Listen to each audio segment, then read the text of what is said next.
Welcome back to another episode of cybersecurity. And today we'll be learning about the Splunk processing language, or should I say the search processing language. When we talk about the search processing language, I already created some slides here that we'll be using to just help us throughout this entire series. So Splunk, or the search processing language rather, is the search processing language used in Splunk that allows you to search, filter, and analyze log data. So think of it as a Google search for machine data.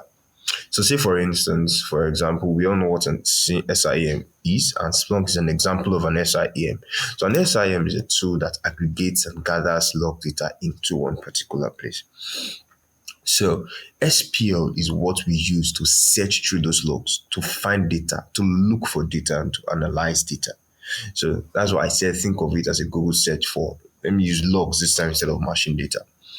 So it enables dashboards, that is visualize your data, also help you set alerts, like very popular among SOC analysts and those who want to learn SOC.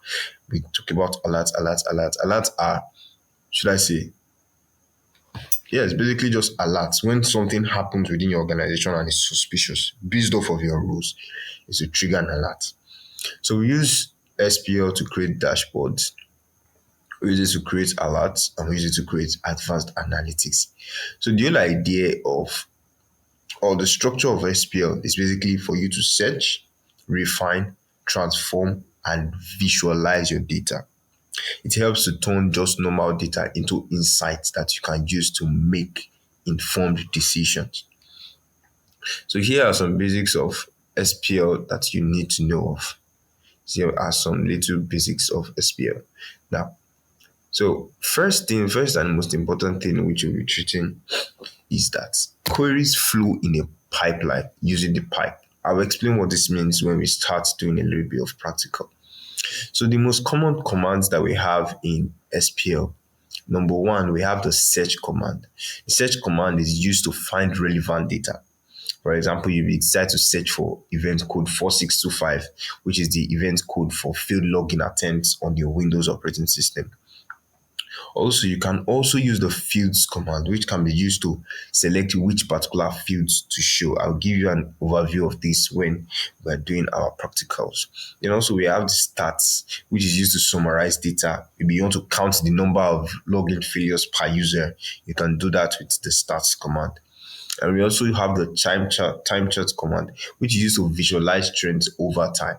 Now, say for instance, you wanted to see at which particular time or what was the interval somebody was logging in. Maybe you wanted to see if the person logged in, at what time the person logged in. You can use the time chart to actually visualize that.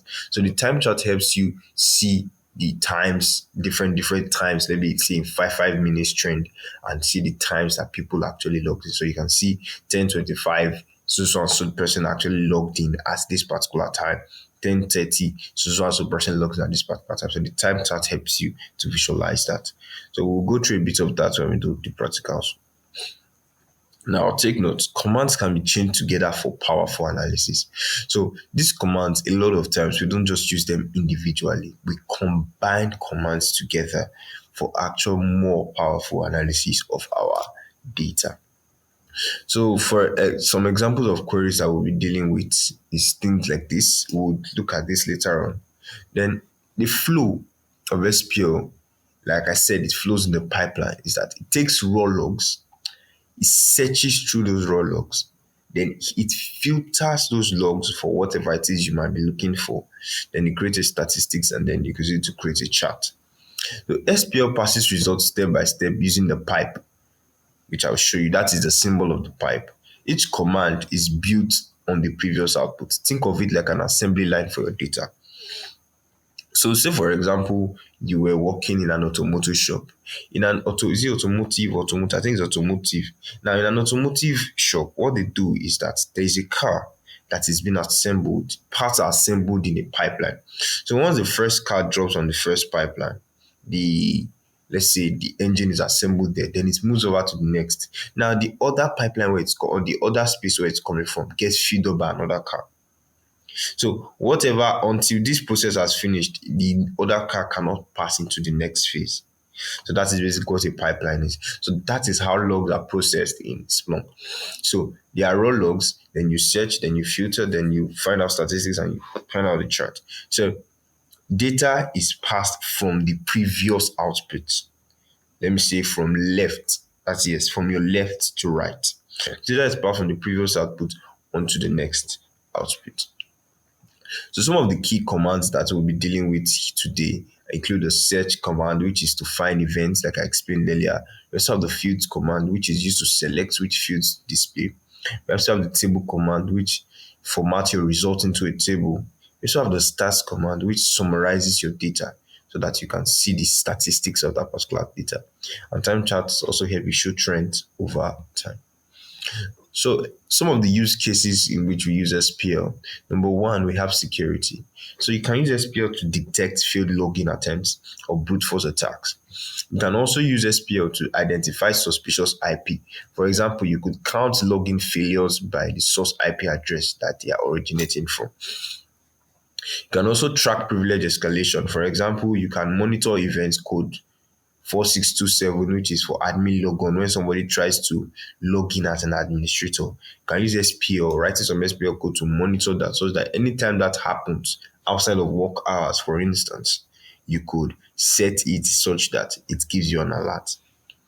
So you can use SPL in SOC now to spot lateral movements, where you can cross-check for logins across multiple hosts within a short period of time. Can also use it to investigate malware activities such as correlate process creation and network connections. So it also helps analysts move from raw logs, yes, that we get in directly, to threat detection, and finally to incidents response. So lastly, SPL lets you ask structured questions of your logs. Start broad, that is start wide. Refine your results with pipes and filters. Use stats and time charts to extract insights and trends. So one last thing is that practice is key. Build queries, then dashboards, then alerts. With SPL, you can turn raw machine data into actionable intelligence. Now let's get into the practicals for today. So this is our Splunk dashboard, as we already know. And here we have our search and reporting bar, which we use to carry out our searches. So just a quick little overview of what this is. Now here is where you type in every single one of your commands. And here is where you reduce the time that you want to look for. So say for instance, you wanted to look for events that have happened within the last 24 hours. You can choose the time here within 1 minute window. You can choose it here, all time, real time, today, week to date. You can choose any time. You can even set the time yourself that you want to set your alerts, or you want to set to see the particular events that have occurred within a particular time frame. You could use this to actually do that. So for this particular logs that we'll be dealing with, I'll be using the all-time time range. So the first thing, like you should know already, is that data is stored in indexes. So indexes are just like containers. They're just like containers for your data to be stored. So yes, indexes are just like containers for your data to be stored. So when searching, the first thing first that you need to know is that you need to bring up your index. So like I said, data is passed from left to right. So once I bring up my index is equals to port v3. Index is equals to, this is the particular index I'm dealing with, because this is the data I planned out for this class, port v3. So like I said, data is passed from left to right. So this is a particular data that is already inside here. So this data is everything we're going to be seeing here. First off, take note. You can see how much it's counted. So we have 31,000. This, at the end of the day, counts over to 11 million logs. Now, like I said, you can do what? Search. So say I wanted to reduce this because this is too much. Imagine I was looking for failed login attempts within this particular what's it called again? Within this particular source, or this particular logs, or this particular index. I could not go individually scrolling through each and every one of them looking for failed login attempts. So what I can do here is, okay, I will now filter down. for event code 4625. Event code 46625 is the event code that says failed login what attempt. So as you can see here, it passes the result of this data, and then inside whatever is inside this data, it searches this. So the result of this data is passed here and says, for example, this could be saying something like inside bot version 3, search for all events that have event code 4625. So once I click on this, you'll see the number of events would actually reduce. So it should reduce, and we have just 5 events. So imagine looking for just 5 events within over 2 million logs. That's like finding a needle in a haystack. So you can see the power of Splunk here. It has reduced the number of events that we're dealing with. So here we now know we have what? 5 failed login what? Attempts. Now, so that's that about that. Now, this is the pipe command in use here. So this first, what we've done here is that we use the search command to find first this index, all data in this index, and then to find all events code 4625, that is failed login attempts within this particular index. So this is the search command that's used here. Then next, let's for example say I have I wanted to count the number of hosts that have this failed login attempts. Here is the start command they use. Start count by hosts. So once I click search here, so like I've explained earlier, I'll just explain this again. So what happens here is that this data that is here, is passed over into this one. So what this means is that after looking for event code 4625, it now goes ahead to count all the event code 4625 by the host which they appear on.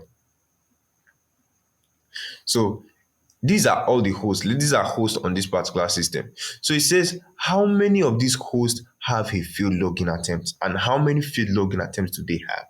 So you can see here the first host here has 1 failed login attempt. The second host here has 1 failed login attempt. The third host here has 1 failed login attempt. And the fourth host here has 2 failed login attempts. So you can use this to count statistics and other things. So say for example, you had an issue and maybe you had over 2 million data and you wanted to find the particular what's it called again? The particular let's say for example the particular host with the highest number of failed login attempts. Now there's a command called cert. Sorry, don't forget, whenever you are moving out to the next command, make sure you use the pipe command. So you have what we call sort. Now sort is basically like either you want to arrange in ascending order or descending order. So by default, naturally right now it's arranged in what I call ascend. Is it descending order? Yeah, descending order. So what we can do right now is that when I say sort and I say minus count, sort minus count, and I click search, what this happens is that it now arranges it from the highest to the lowest. As you can see here, you see the count. The one with the highest number of failed login attempts is put at the top. So that's a very good example of using the stats command here. I hope you learned something with that. So the field command also is very, very simple. Very, very simple. So still dealing with our events code 4625, and I search again. So fields are just like let's say spaces within this particular events. So if I open this event, as you can see, a number of fields, over 10 fields here: host, source type, computer name, blah blah blah blah blah. Now some of these are, however, unnecessary. They are, however, unnecessary. So when I'm looking for events code 4625, what I would always look out for is things like which host did this thing appear on and what is the name of the user that had a failed login attempt.